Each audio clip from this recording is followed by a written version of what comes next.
첫 번째 이제 강의 시간에서는 오늘 진격 시그널, 신고가 파동이 발생이 될 수 있는 종목군들. 제가 오늘 IT를 다시 한번 정리를 해드릴 텐데, IT 자체는 여러분들께서 지금 이제 보시게 되면은 정말 개인들이 매수를 안 하시고요.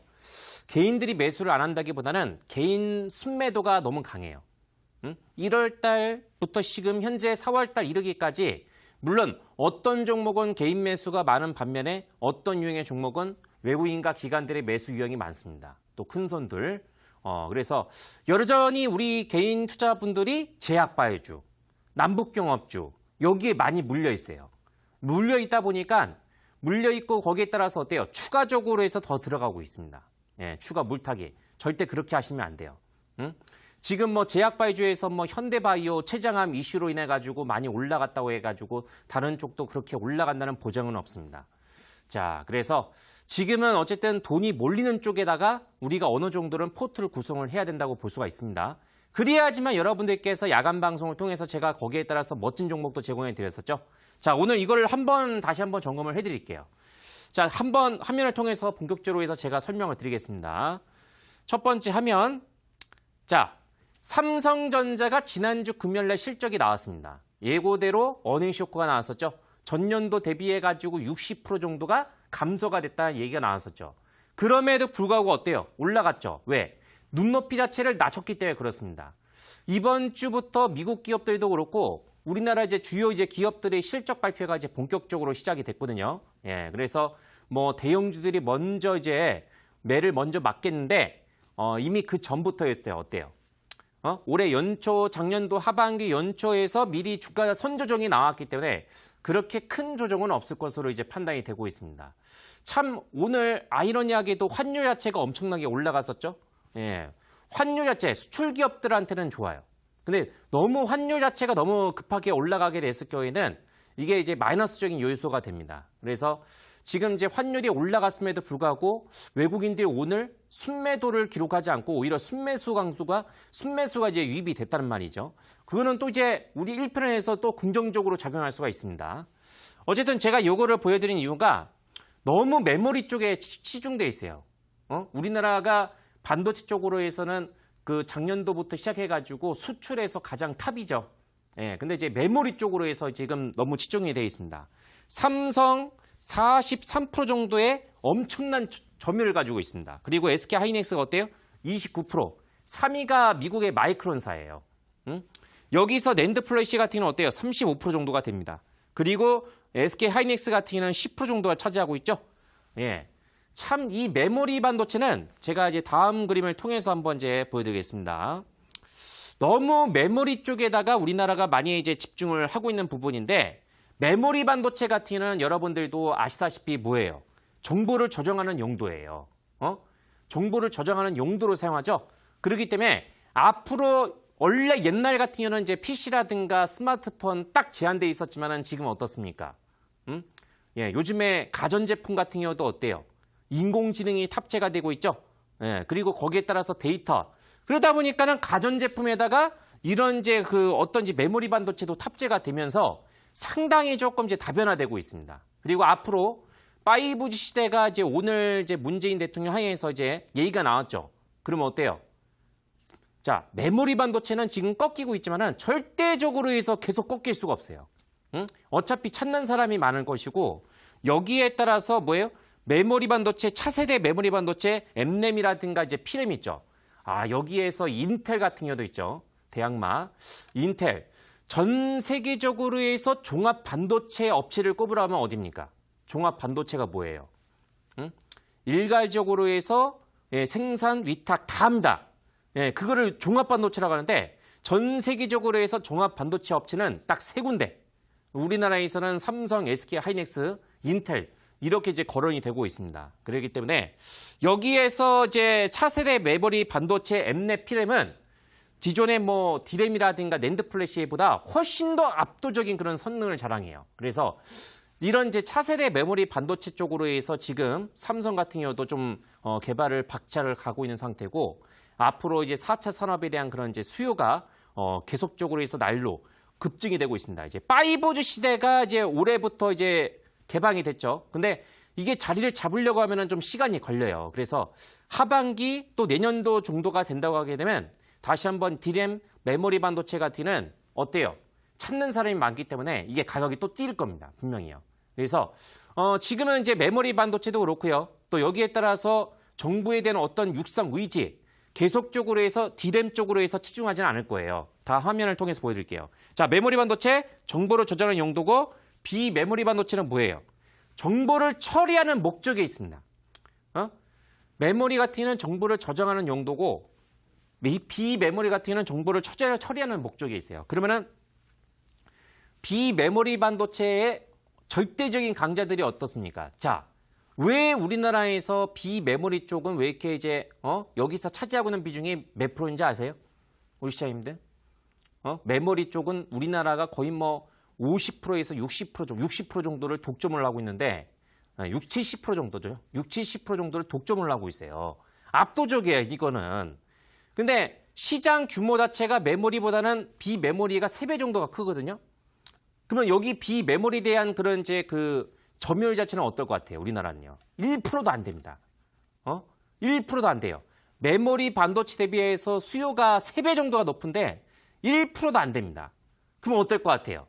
그러니까는 정부도 그렇고 또 삼성에서도 어때요? 이번 기회를 통해 가지고 육성에 대한 의지를 이제 본격적으로 해서 피력을 했죠. 그래서 이제 시스템 반도체 비메모리 쪽이 최근에 주가 움직임을 보시면 어때요? 아, 얘네들이 그냥 올라가는 게 아니에요. 실적도 지금 이제 받쳐주고 있는 상태입니다. 실적도 받쳐주고 있어요.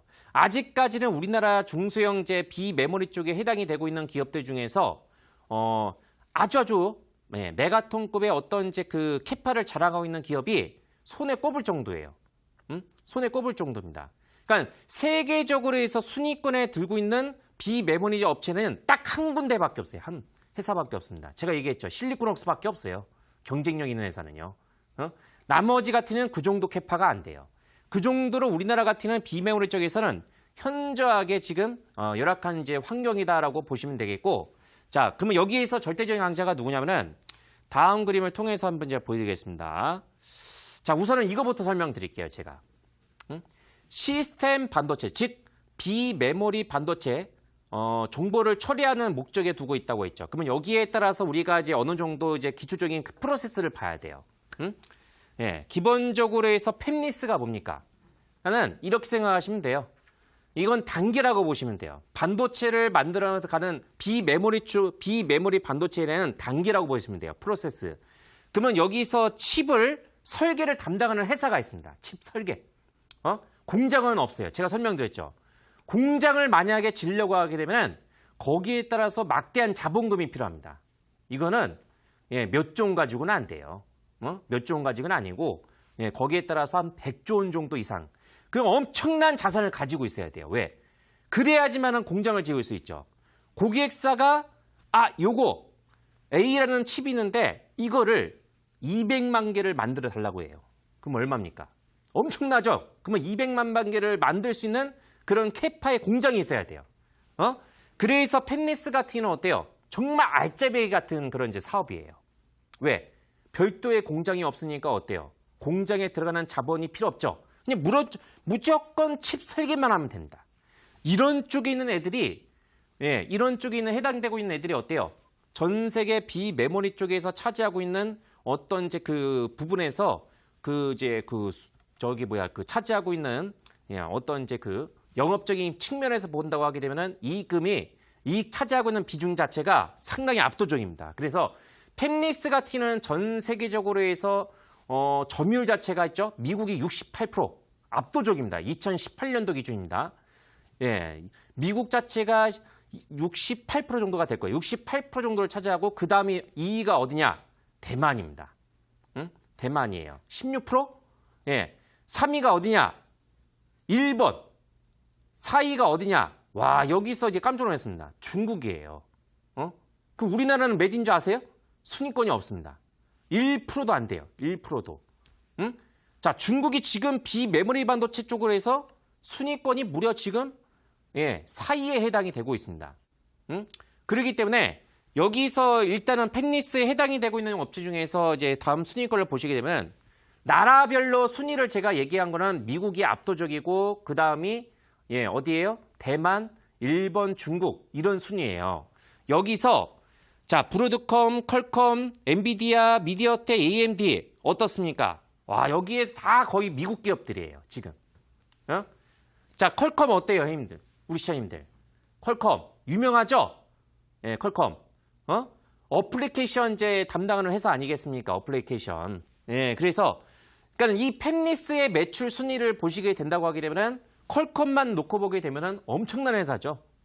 캐파도 엄청나고 또 차지하고 있는 이 회사가 차지하고 있는 자본력도 엄청납니다.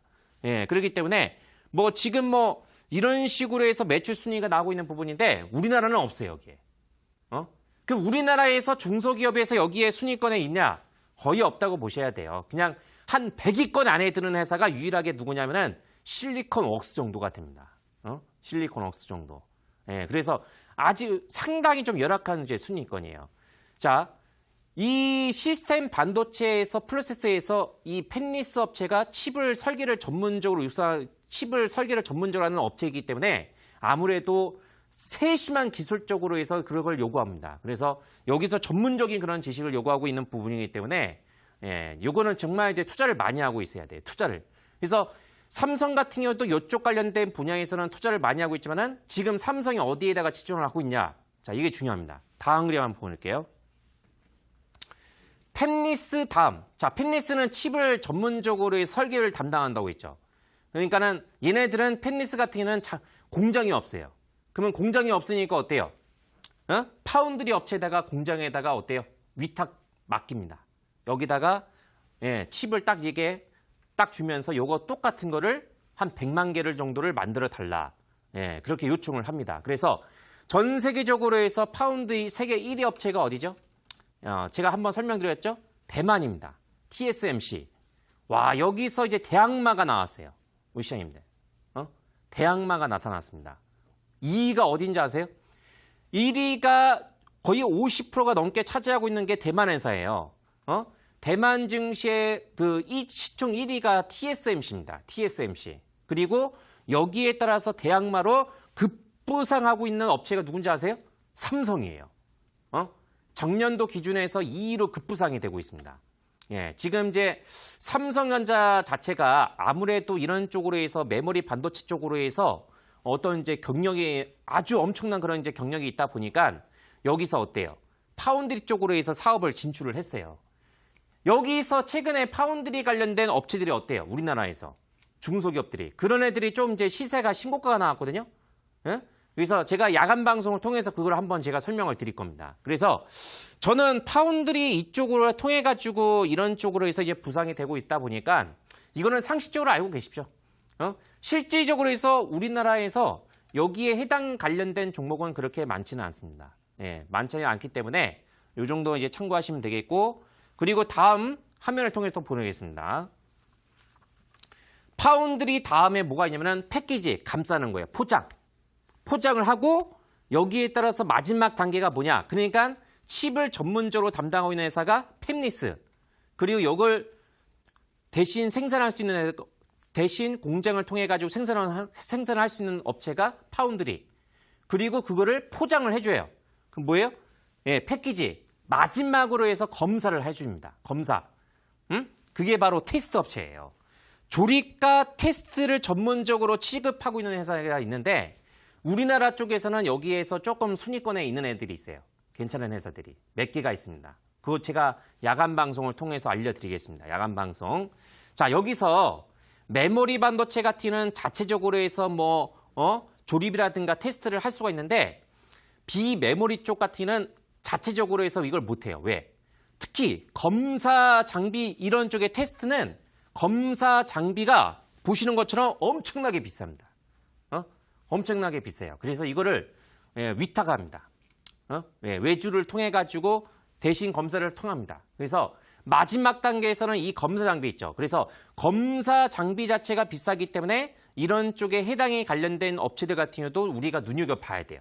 그래서 동시에 조립과 테스트를 하고 있는 업체들이 있어요. 시장님들.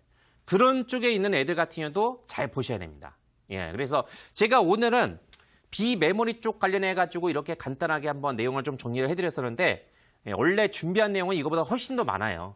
이게 시스템 반도체가 원래 1시간짜리 내용입니다. 1시간짜리. 그래서 이 1시간짜리 내용을 15분 정도에서 제가 간략하게 좀 정리를 해드리고 있는데 우리 시청자님께서 이해가 되신지 모르겠어요. 그냥 메모리 반도체가 뭐고 비메모리 반도체가 뭔지 이것만 구분하시고 이해를 하시면 돼요. 응? 이해를 하시면 됩니다. 예, 그래서 딱 강의는요, 요 정도로 해서 이제 마무리를 하겠고, 지금은 뭐니 해도 IT 자체가 탑픽입니다. 예, 탑픽이고 여기서 제가 화면을 통해서 그림을 많이 보여드렸었죠. 시스템 반도체 비메모리 쪽에서 최근에 테스나도 그렇고 네페스도 그렇고 AD 테크놀로지도 그렇고 정말 상당히 많은 종목군들이 신고가 파동이 나오고 있어요. 이게 한 놈만 나오는 게 아니라 여러 종목들이 계속적으로 나오고 있습니다. 그리고 바닥에서 못 가고 있는 종목군들도 서서히 돌려 나오고 있어요. 그래서 이쪽 애들을 한번 눈여겨보실 만합니다. 예, 하니까 만약에 이쪽 관련된 종목을 가지고 계신 분은 종목 상담을 요청하셔도 되고요. 또 기타 뭐 정말 궁금한 부분이 있으면은 요청하시면 되겠습니다. 그래서 강의는 딱 이 정도로 마무리하겠고